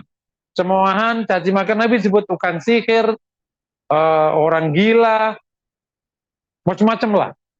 Ada orang kuat di fisik, gak kuat di mental. Aku sih bisa kalau diajak luka, tapi kalau disakiti nggak sanggup saya. Saya lebih bagus, aku bunuh dia. Lah, masih ya dong. Nggak, fisiknya kuat, mentalnya juga kuat. Terkadang orang fisik kuat, harta nggak kuat. Aku sih bisa lah. Kalau cuma dicaci maki, tapi kalau udah nggak makan, mati aku udah. Aku ini perut tuh harus kenyang. Kalau lapar, lah perut nggak ada kompromi. Urusan perut sudahlah. Halal haram itu nomor 2. Jadi dia nggak kuat lapar.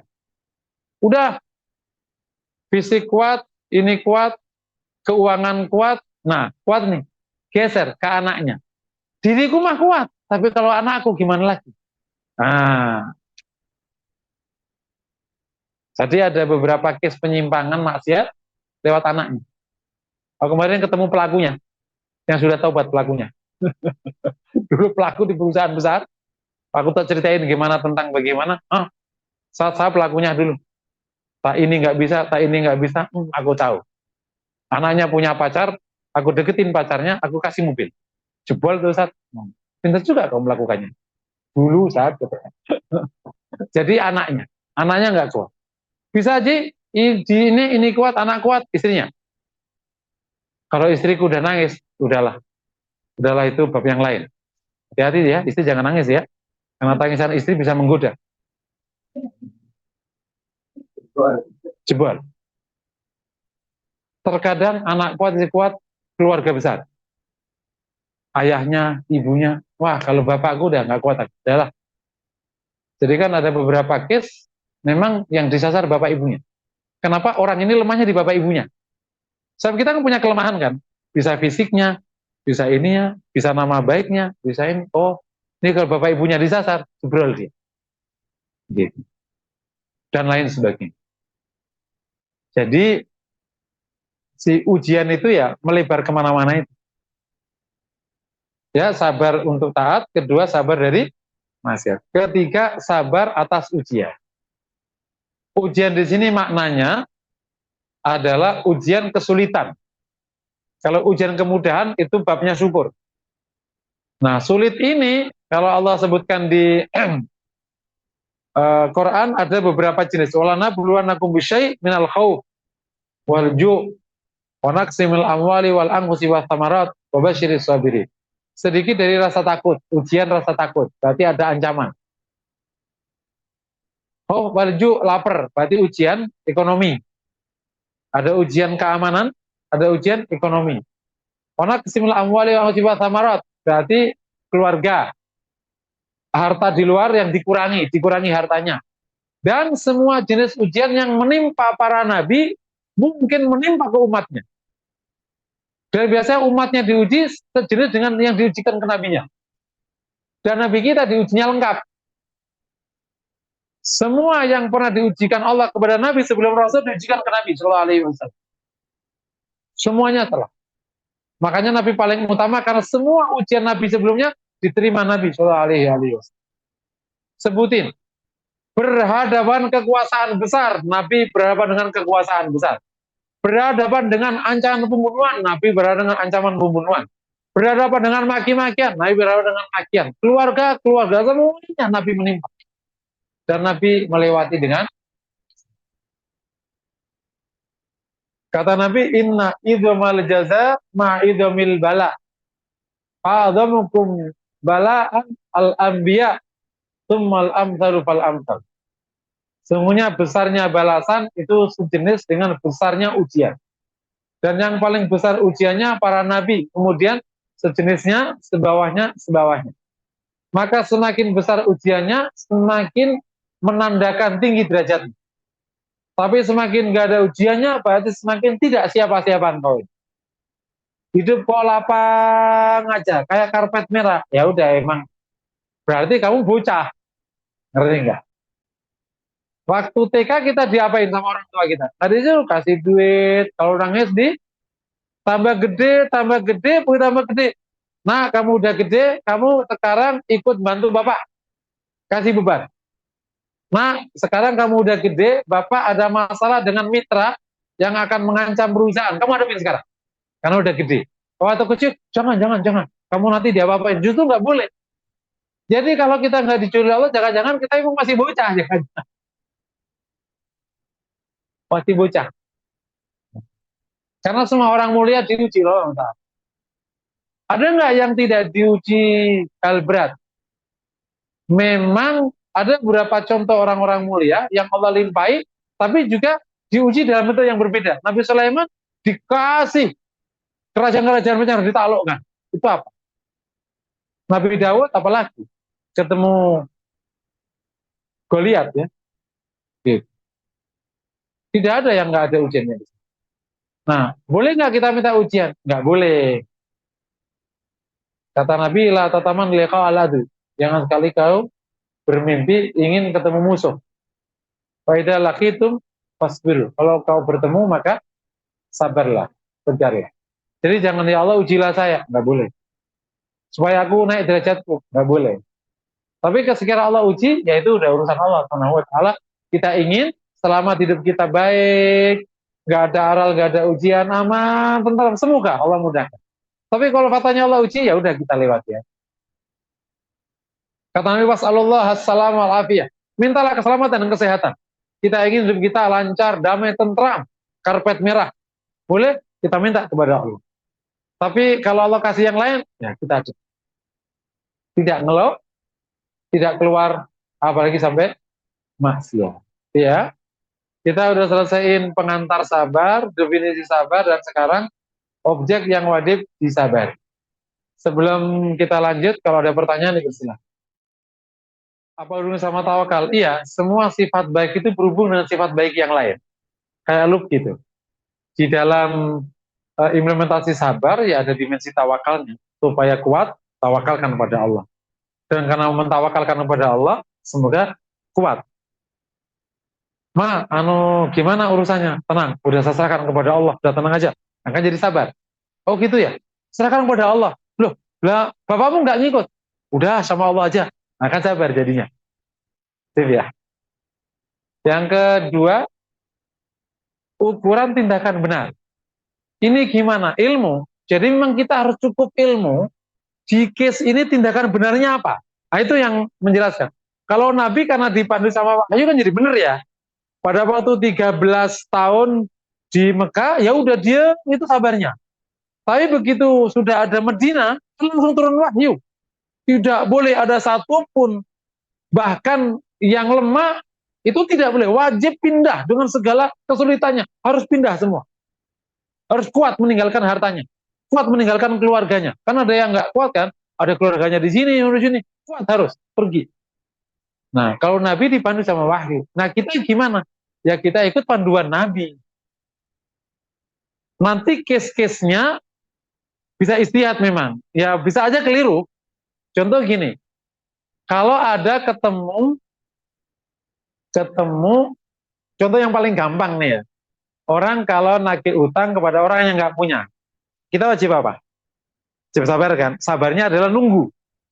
Bang ada? Belum. Ya udah. Kapan adanya? Ya semoga bulan depan. Ya udah nanti ke sini ya. Bang ya Allah belum. Ya udah. Adanya, aduh nggak bisa janji. Bulan depan aku sini ya. Ya udah. Sini. Bang udah. Belum. Ternyata bilang belum itu dia beli motor. Gitu. Bang ada nggak ada? Tapi apa kau beli motor tuh ada itu jadi 4 juta. Utama kan cuma 3 juta. Iya, nak usah nangis, mesti untuk abang. Berarti bukan nggak mampu, berarti nggak memprioritaskan. Aku ambil yang motornya ya. Nah, nanti kalau udah punya duit, atau aku jual, atau gimana nih aturannya nih? Karena abangnya punya sebenarnya, bukan nggak mampu. Kalau mampu, harus aku ambil, karena abang dolim. Karena telugoni dulmun. Tidak banyak orang mampu itu dolim. Nah, tapi harus aku selesaiin. Tapi kalau nggak mampu, emang nggak mampu. Oh enggak, nah, terus kok kemarin kok bayar SPP? Ya Allah bang, kalau nggak dibayar SPP, anakku nggak sekolah, kan beratan. Oh ya udah, berarti benar, nggak apa-apa. Memang SPP lebih utama daripada aku, nggak apa-apa. Anakku masih bisa. Terus nanti lagi, tapi dipakai bayar kontrakan bang. Kalau nggak nanti diusir. Ya udah nggak apa-apa, tenang-tenang. Nah, masih bener kan, masih bisa nunggu. Begitu motor, nggak bisa loh. Kok motor, motor gimana? Ada berapa case yang teksnya bisa ketemu, tapi ada yang enggak, nanti ya istihad. Bagusnya diapain ini bocah? Itu istihad. Bagusnya ini aku tahan aja dulu atau coba aku apakan? Itu istihad. Kalau istihad ya udah nanti kalau benar semoga Allah kasih pada dua, kalau enggak ya diperbaiki lagi. Lah keliru ternyata. Ya udah diperbaiki lagi. Contoh misalnya peraturan untuk anak perempuan. Anak perempuan pokoknya harus sampai rumah jam 6 ya, Dek. Jangan sampai jam 8. Agak nggak bagus nih di depan rumah kita. Jam 10 diperingatin. Jam 9 diperingatin. Jam 11. Kalau besok terlambat lagi, berarti kamu tidurnya di depan, nggak boleh di kamar. Ternyata tindakan punishment-nya ini kabur dia malah. Nah, keliru ternyata kan. Menurut kita udah bener nih, udah kita kasih punishment kepada dia, berhenti. Malah kabur, berarti kan keliru. Ya udah ya Allah nih keliru, berarti ekspresi sabarnya jadi keliru yang tadi. Mestinya udah bener tadi mestinya. Mestinya kalau udah kayak gini udah diukur. Jadi mungkin bisa jadi case per case bisa harus diperbaiki. Yang berikutnya nomor 3, kan ada dimensi harus syukur. Iya, kalau kan setiap case ujian itu kan bukan berarti hidup kita ujian semua, ada yang karunia. Katakan misalnya ada orang diuji sakit, lah kan masih ada karunianya kan, anaknya masih ada, suaminya masih ada. Bahkan yang sakit kan cuma 1-2 bagian aja kan, yang sakit gigi 1, 3-5-nya masih sehat, kan masih syukur. Bukan 38-nya sakit semua, 36-nya masih sakit semua. Sakitnya misalnya jantung, paru-parunya masih sehat, masih ada dimensi karunia. Jadi misalnya sebenarnya dalam hidup memang nggak bisa sabar full, pasti ada syukurnya, karena ada dimensi karunianya. Cuman kan sikap terhadap sabar itu kan sikapnya untuk ujian, gitu kan. Yang untuk ini gimana? Syukur kan bukan bahasan kita sekarang. Meskipun nanti kalau di ujung syukur sama sabar itu ketemu. Syukur tingkat tinggi namanya sabar, syukur sabar tingkat tinggi namanya syukur, syukur tingkat tinggi namanya sabar. Ini ketemu. Karena syukur paling tinggi adalah bersyukur kepada Allah tanpa melihat pemberiannya. Termasuk kalau pemberiannya itu ujian. Gitu. Kan sabar berarti. Dan sabar tingkat tinggi adalah dia sangat menyenangi semua bentuk pemberian Allah. Menyenangi semua bentuk pemberian Allah. Sabar tingkat tinggi, seluruh pemberian Allah itu dia senang. Kan dari ujian. Termasuk pemberian yang bersifat karunia. Itu sabar juga. Paham ya? Jadi sabar tingkat tinggi ketemunya syukur. Syukur tingkat tinggi ketemunya. Makanya dia dua keping yang saling membantu. Wallahu a'lam. Dengan proses keilmuan dan lain-lain, itu kemampuan mental kita naik. Atau dengan bahasa lain, daya bertahan kita naik. Karena namanya endurance ya. Daya tahan kita naik. Beberapa hal yang bisa kenapa? Karena ada contohnya orang yang kuat banget namanya para nabi. Nabi dihadirkan agar kita contoh. Jadi apa yang pernah dikerjakan sama nabi itu bisa kita contoh meskipun kita nyampe berapa persennya. Tapi itu peluangnya ada.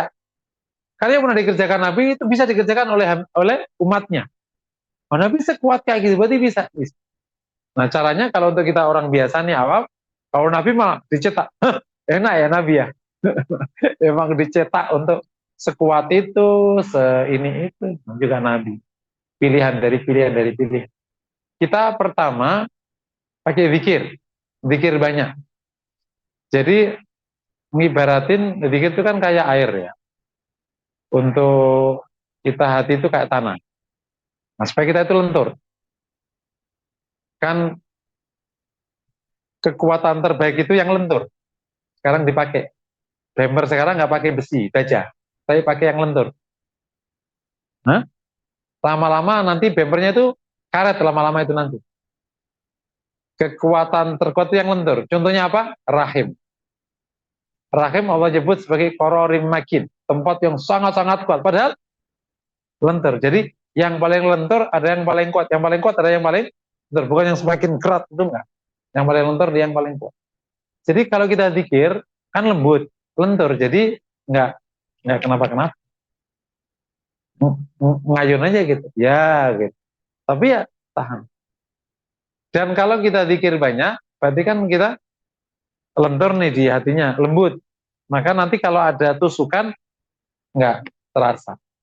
Kalau kita punya bubur yang sudah mengeras, bubur apa dari Garut apa namanya, dodol, kita tusuk, nah kan ada bekasnya.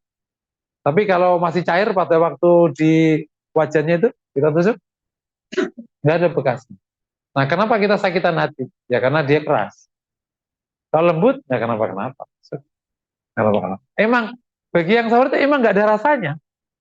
Bukan Ustadz sakit. Enggak, emang dia enggak. Makanya dia nggak ngebalas. Emang nggak sakit. Contoh paling gampang, kalau ibu misalnya ibu ini dermawan. Terus anaknya minta duit dong, berapa puluh juta. Masya Allah, banyak amat. Ibu mah pelit, gitu. Sakit hati nggak? Enggak, karena ya ini bocah, melit-melitin, duit. Nah itu baru mama dermawan namanya. Tahu nggak? Karena mentalnya ibunya sudah jauh di atas anaknya. Jadi nggak tersakiti. Kayak ya ini bocah, ya bocah. Nah, nabi ini kan bocah semua. Bocah. Sakarat-arat ini bocah semuanya. Yang nggak tahu hidup. Gitu kan. Jadi emang kalau kita coba klarifikasi ke orang-orang yang sabar, emang nggak sakit. Kalau pasti sakit, mungkin belum sabar sebenarnya. Tapi dia masih berusaha sabar. Kalau sabar itu emang nggak sakit. Nah, gimana nggak sakit itu? Nah, banyak dikir aja. Insya Allah lama-lama nggak sakit. Kalau logikanya sih banyak. Kenapa kok nggak sakit? Itu karena orang dikir kan sudah beda konsentrasi. Sakitnya dikir kan sudah ke Allah kan. Jadi yang lain kan udah nggak sakit.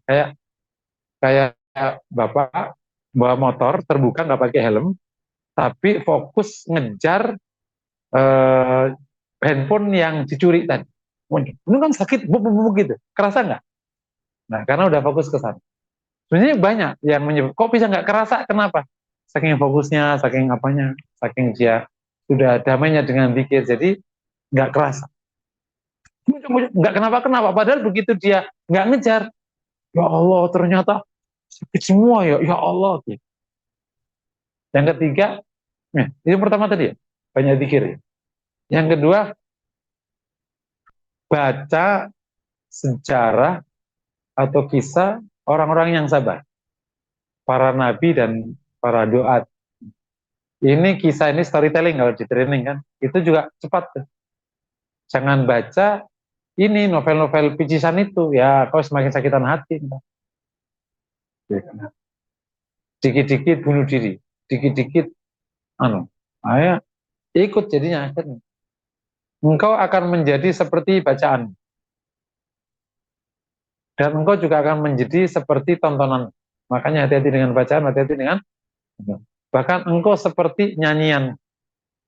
Gitu. Ya kau nyanyikan, ya kau seperti itu. Karena membentuk mindset kan.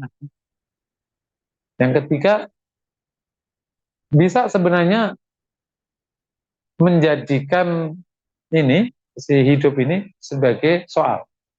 Jadi hidup dijadiin sebagai soal. Soal. Jadi latihan sabar kan berarti harus latihan banyak nggarap soal. Anda pintar matematik berarti harus nggarap soal matematik. Kapan pintar matematik kok nggak pernah nggarap soal? Nah, jadikan hidupmu itu kumpulan soal. Makanya kenapa orang Jakarta itu sangat sabar menghadapi macet. Karena sudah disoal macet dari kecil. Jadi yang namanya Depok ke Jakarta 2,5 jam. Dan itu nggak kenapa-kenapa. Begitu orang Riau ke sini, lampu merah 3 kali berlewat, astagfirullah, ini bukan macet, ini namanya pembunuhan. Gitu. Karena namanya macet itu, di Riau itu adalah berhenti sekali.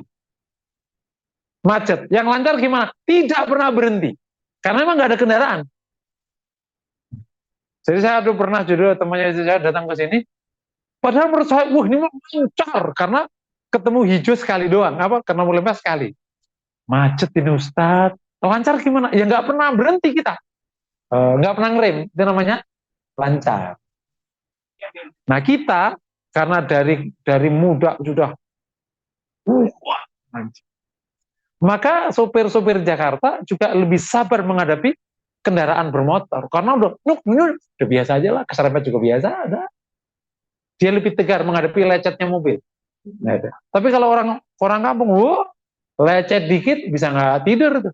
Ya Allah lecet karena mobilnya mulu, kita lecet-lecet terus. Karena udah disoal setiap hari sama semua kanan kiri yang lecetin mobil ini. Paham ya? Nah, kalau kita jadi ini semua nih jadi soal, lama-lama. Makanya bisa kita temui orang-orang yang dengan izin Allah ya, yang Allah berikan katakan keuangan yang tidak bagus dari kecil, kuat nggak mereka? Kuat. Dan pengusaha itu rata-rata yang berhasil yang dari keluarga itu rata-rata. Sekarang data pengusaha yang berhasil itu yang punya masalah keuangan waktu kecil. Kalau nggak punya, dia berisiko gagal karena nggak kuat dia. Dia tidak pernah susah. Lah gimana mau berhasil? Jadi pengusaha yang berhasil itu dua kelompok. Pertama yang dari orang susah, itu yang paling besar. Yang kedua dari orang yang sekaligus kayanya pol. Jadi pada waktu gabung dikasih bapaknya, baru gagal dikasih bapaknya, kasih bapaknya sampai 10 kali dan nggak bisa habis duit bapaknya, dia jadi akhir. Tapi kalau nanggung, nah itu gagal itu sudah. Gitu. Kuat nggak bisa, diamprokin nggak ada duitnya, ya udah 2-3 kali dicoba, udahlah, nggak usah usaha lah, kerja lagi gitu. Jadi data menarik. Jadi karena orang nggak punya itu dari kecil sudah biasa susah. Sarapan nggak ada, adanya nasi doang, nggak apa-apa, yang penting ada ganjil. Dia bisa makan nasi sama. Coba kalau anak bapak, sarapan, nasi doang, sarapan, pulang kemana? Banyak kemana?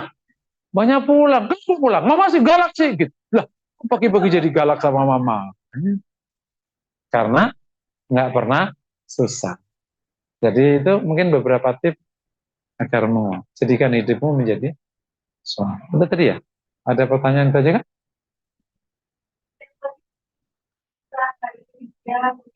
Oh iya, upgrade itu memang iya. Makanya ada namanya sabar, ada namanya usaha sabar. Jadi namanya sabar, ada namanya tasobur. Ini berusaha sabar. Sobbaro yusabbiru tasoburon. Jadi orang yang belum punya kesabaran emang masih abdon, tapi nggak apa-apa, usaha sabar.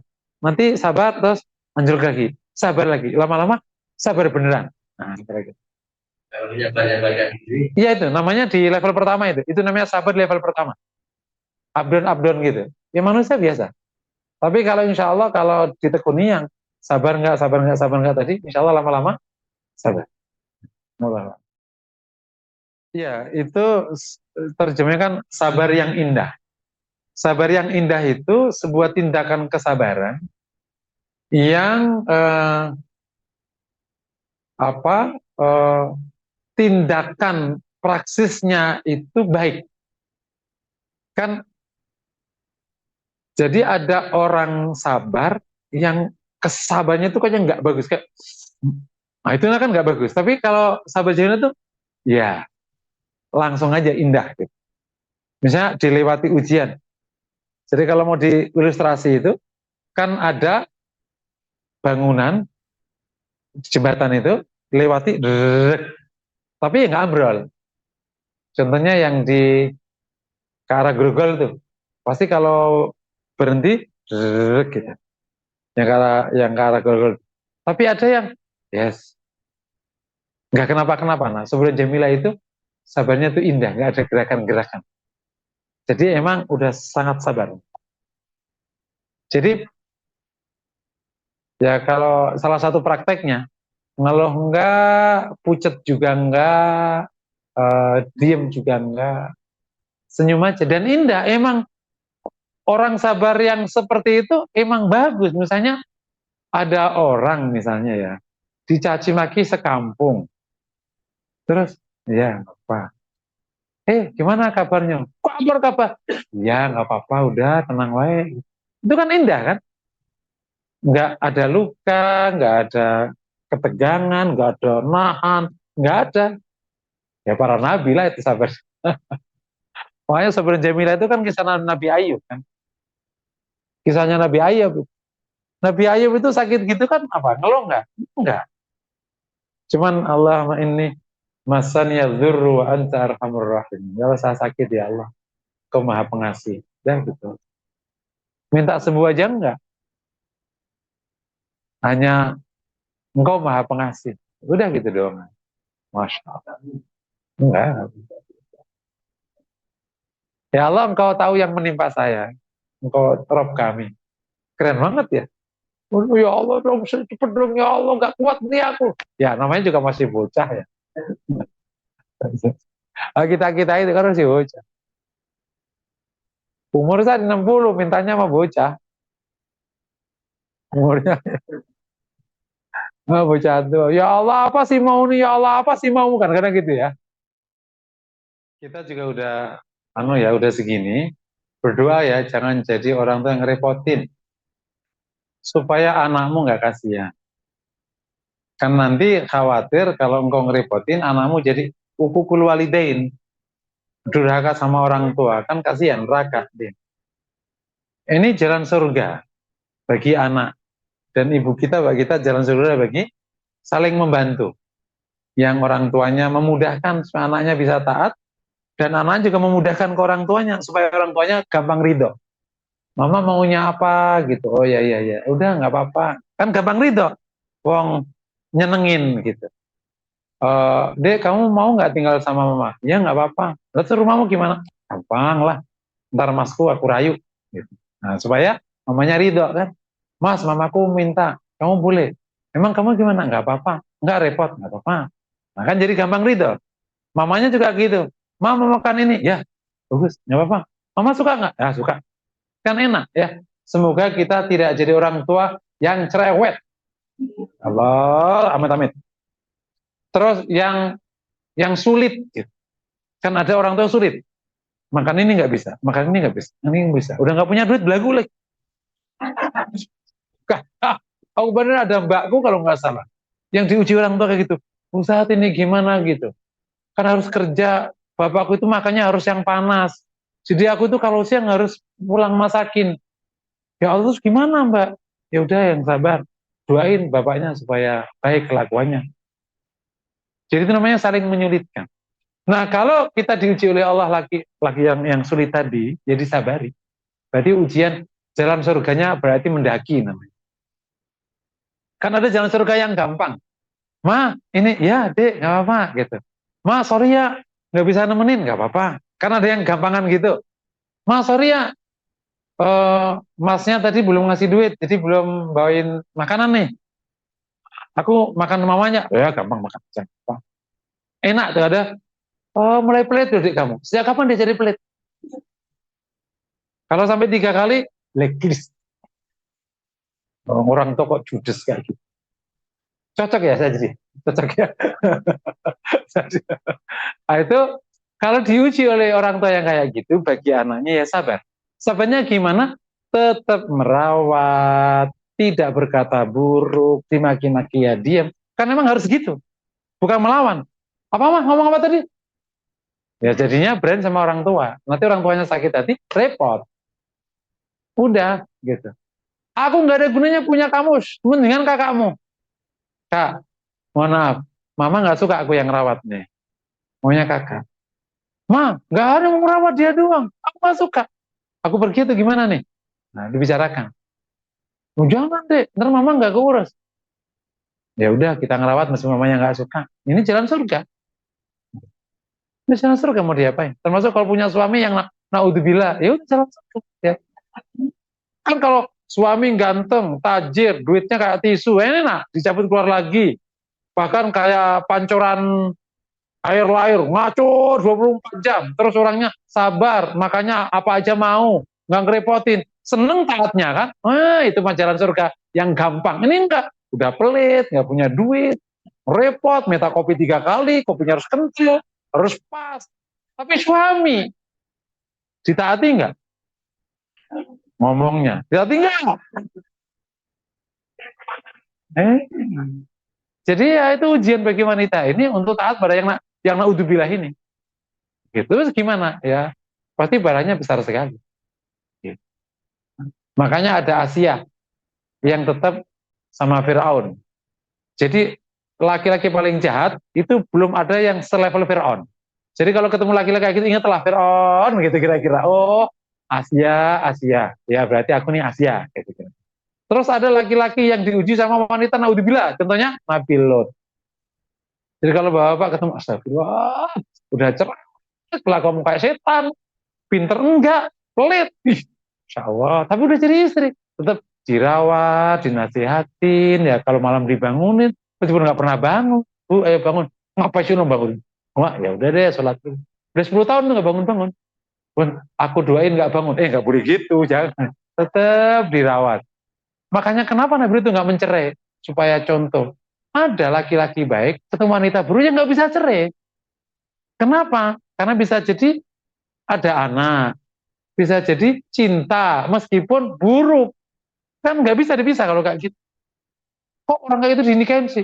Aku nggak bisa, kasihan kalau nanti aku cerai, dia menjadi tukang gembel nanti, orang lain maksiat. Udah nggak apa-apa lah, repot-repot ngurusin si si, si kecoa yang kebalik ini. Itu kan kayak kecoa kebalik kan. Kecoa kebalik kan. Ya kan wanita itu kan kayak kecoa kebalik. Itu ya Bu ya. Jadi yang pertama sabar, semampunya di jalan. Nah yang kedua mungkin kalau berkesempatan minta tolong siapa yang diterima sama ibunya untuk nasihatin ibunya. Tapi jangan anaknya nasihatin ibunya.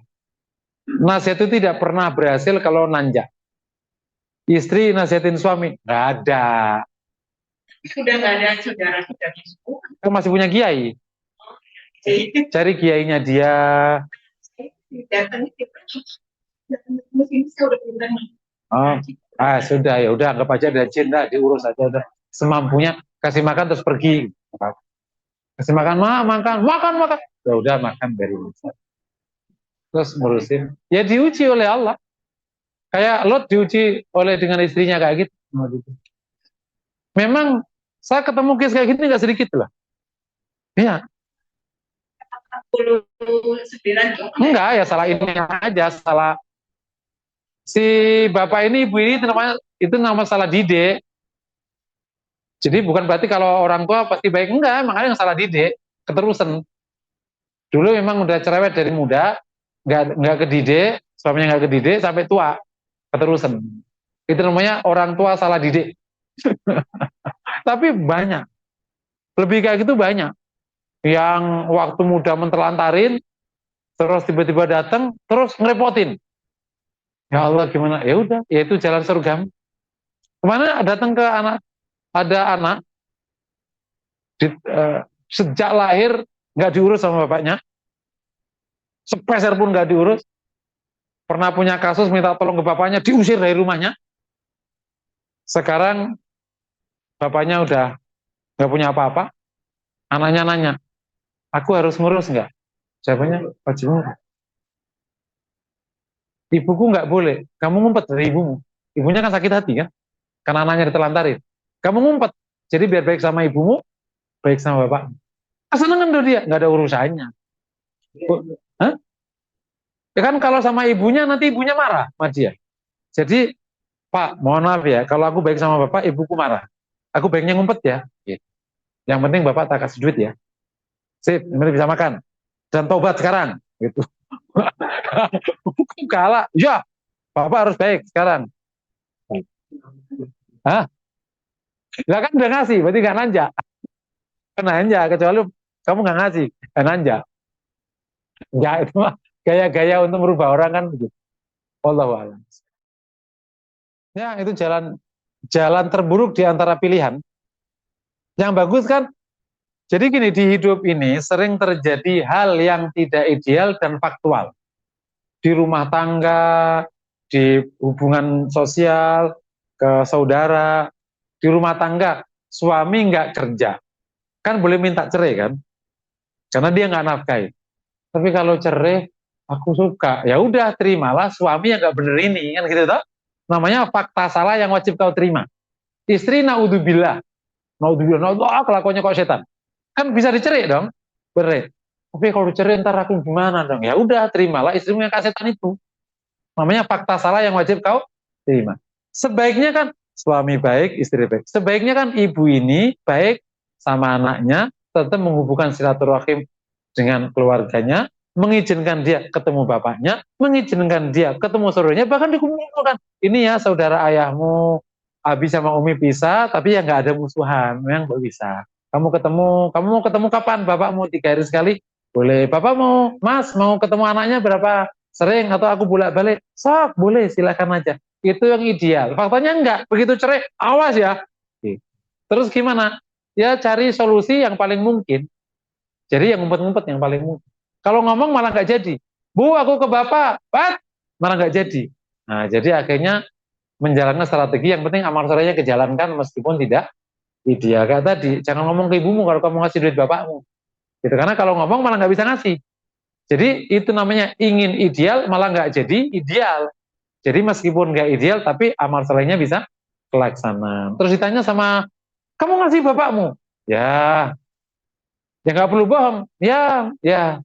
Ngasih apa enggak? Udah mama gak usah nanya. Pokoknya mama, pokoknya aman aja. Apa sih kalau ngasih? Siap.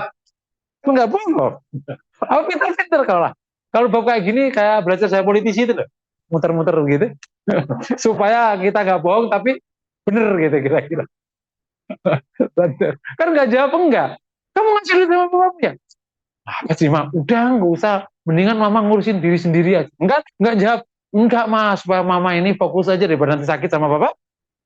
Kan nggak jawab sebenarnya. Ngalin pembicaraan. Jadi dikasih enggak. Udah mama nggak usah nanya. Nggak usah nanya itu. Yang penting mama sehat. Apa sih kalau ngasih? Siap. Siap. Kayak gitu-gitu Pak Piawai. Iya. Orang jujur itu harus wajib kan. Supaya jujur harus cerdas. Kalau enggak. Nah, atasan yang menentukan target yang tertentu, padahal menurut kita itu tidak realistis. Padahal kita harus sabar gitu ya. Itu gimana sih? Karena sesuatu yang sebetulnya benar wilayah kami sesuatu yang nggak realistis, tapi kita harus bersabar. Ya, kalau di konteks ini istiadat ya, karena memang nggak ada nasnya ya, kecuali kalau ada nasnya gampang kita. Jadi ini karena kasusnya istihadi, nggak ada nasnya, paling banter yang terbaik di case ini didialogkan ke atasan. Nah, mohon maaf, atau nanti pas rapat planning ya, mohon maaf, ini menurut saya kok nggak realistis, atau menurut Bapak realistis. Enggak, menurut saya realistis. Ya sudah, kalau ternyata menurut atasannya realistis, ya berarti ibu yang harus adaptasi. Kan nggak mungkin dong atasan adaptasi ke bawahan. Kan harus bawahan yang atas, ya udah saya usahakan. Insya Allah Pak, kayak gitu paling. Tapi kok benar-benar nggak realistis, ada data kok. Mungkin ngomong Pak ini ada datanya Pak, nggak bisa kejar Pak. Kalau Bapak minta sekian persen, padahal modalnya cuma sekian, ini nggak gitu. Udah jalanin aja, ya udah jalanin terus. Kalau nanti ketemu, ya bersyukur. Kalau enggak, ya emang dari awal enggak. Saya pikir didialogkan masih ketemu lah insya Allah. Kecuali raja ya yang nggak mau dibantah ya. Ada lagi kalau urusan. Jadi yang wasta'inu bisabri wassalah, mintalah kepada dengan sabar dan sholat, atau dengan sabar. Sabar di situ terjemahannya dengan gigih dan sabar menunggu. Jadi harus kuat sabar menunggu. Makanya ada perintah kalau minta suruh agak ngotot. Ya ini maksudnya kalau minta gigi, bukan berminta sekali terus nggak belum. Sabar maknanya gigi. Terus sabar juga di konteks ini maknanya sabar menunggu, bukan aku udah minta. Tadi beberapa penjelasannya langsung saya sebutkan Qurannya, hadisnya, dari situ penjelasannya. Mungkin tanya, lo kok nggak kesebar ke masyarakat? Ya mungkin nggak nengok buku ini, bisa jadi nengok buku yang lain. Jadi itu lengkap di situ, di buku situ. Qurannya, hadisnya semua lengkap. Yang tadi sudah sebutkan semua ayat-ayatnya. Jadi ya. Yang ke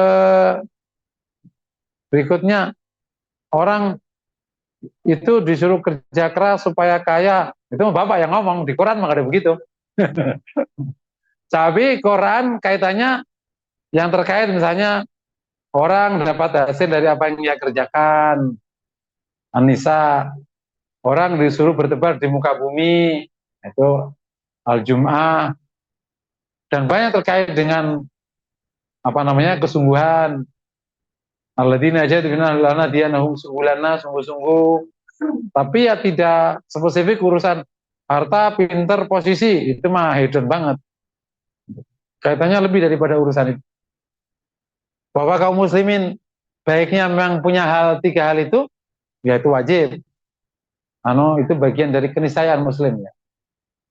Pertanyaan berikutnya, 4 sahabat pada jadi orang kayak gini, ya tahu hebat-hebat orangnya. Emang kepemimpinan itu datang dari kepercayaan. Kepercayaan datang karena reputasi.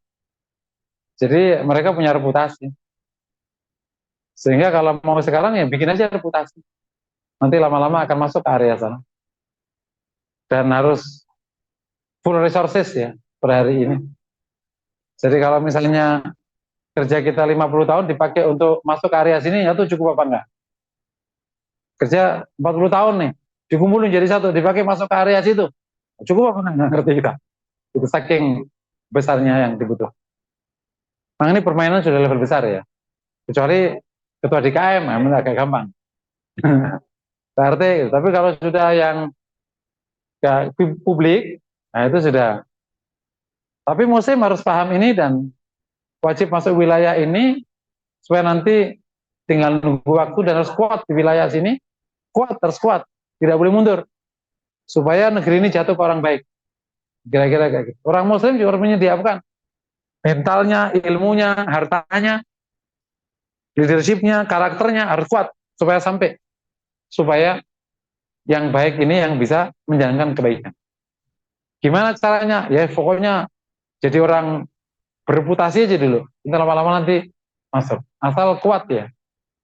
Nah, salah satu catatan orang soleh itu pada nggak kuat. Namanya orang soleh yang bukan petarung. Nah, hari ini kita butuh soleh petarung. Tahu petarung ya? Yang kalau dijatuhin, dia nggak ngeluh. Kalau dibanting, kalau luka nggak sakit. Kan banyak orang soleh baru orang kayak gitu kok gitu, itu mas setengah soleh langsung dan itu bukan petarung namanya, itu namanya ayam orang soleh, ayam sayur. Orang soleh, gitu orang soleh. Bumi ini miliknya Allah, harus jatuh ke orang soleh. Gitu.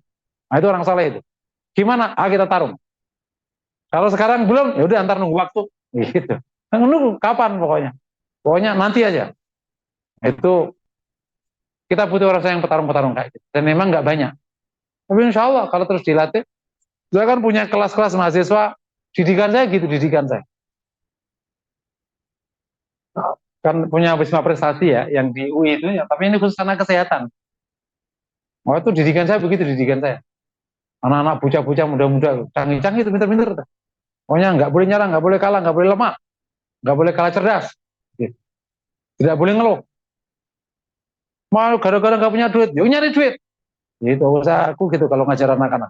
Saya kalau ngajar, bukan kalah, emang aku didik supaya jadi anak. Karena emang salah satu masalah kaum muslimin sekarang itu orang soleh yang tidak bertarung. Orang soleh yang lemah. Kita butuh orang soleh petarung.